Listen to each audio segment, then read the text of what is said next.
The Greatest Escape, a city of watchful eyes. Calcutta no longer slept. When Subhash Chandra Bose was awake, British intelligence had wrapped his house in an invisible sledge. Every footstep was noted, every visitor recorded, every silence interpreted. Officially, he was detained for his own safety. In truth, he was caged because ideas terrify empire more than armies. Inside the house, time slow into a suffocating rituals. Outside, Europe burned. The Second World War had erupted, and Subhash understood with frightening clarity that history had opened a narrow window, brief, dangerous, and decisive. If India were to be free, the moment was now.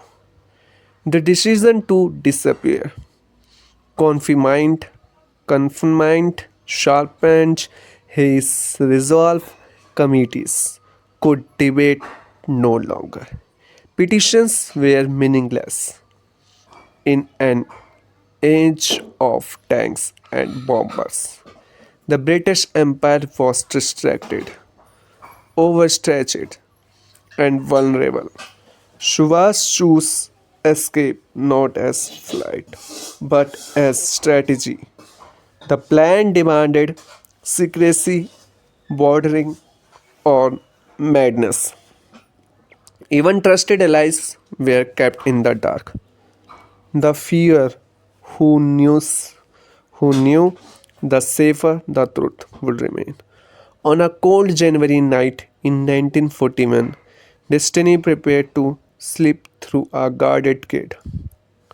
The disguise he left his home, not as Subhash Chandra Bose, former Congress president, but as Muhammad Zainuddin, a deaf and dumb insurance agent from the northwest.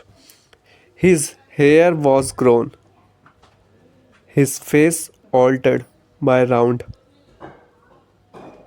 spectacles, his posture deliberately unremarkable. Silence became his shield. As he crossed the threshold, the house behind him held its breath. Guards watched but did not see. History walked past, then unnoticed. The first leg of the journey carried him through Gumho, then Peshawar, where danger multiplied with every mile. Her every mile. Here, loyalties were uncertain and discovery meant immediate execution.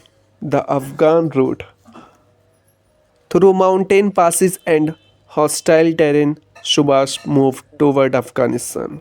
Snow cut into flesh. Suspicion stalked every conversation.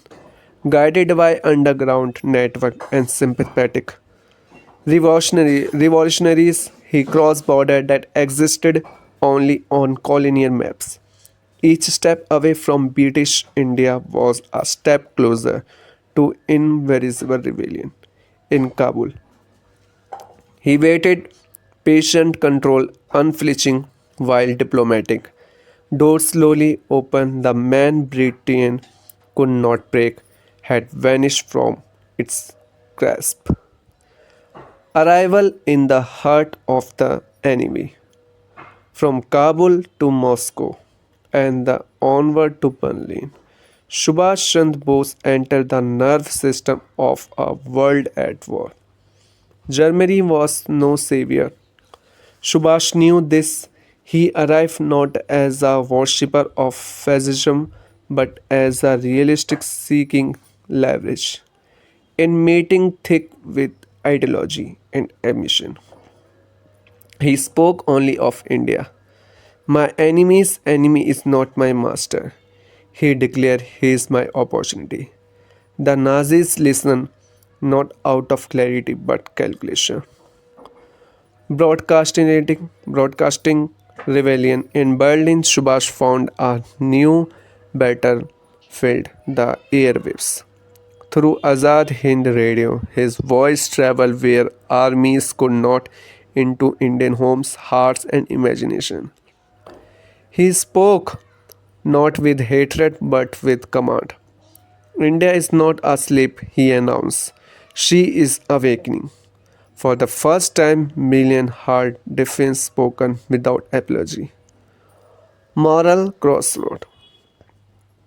Alliance came at a price. Subhash Chandra Bose wrestled with questions history would later debate endlessly. Could freedom he pursued through morally compromised paths, could tyranny be used? To destroy tyranny, he did not pretend the choices were clean, but he believed something even more dangerous than flawed action, endless delay.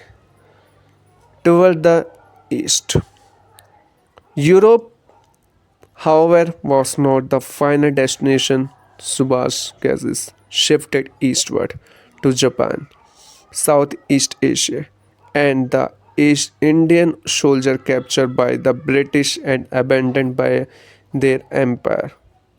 There he believed an army awaiting not just command but meeting. The journey ahead would be longer, bloodier, and immortal.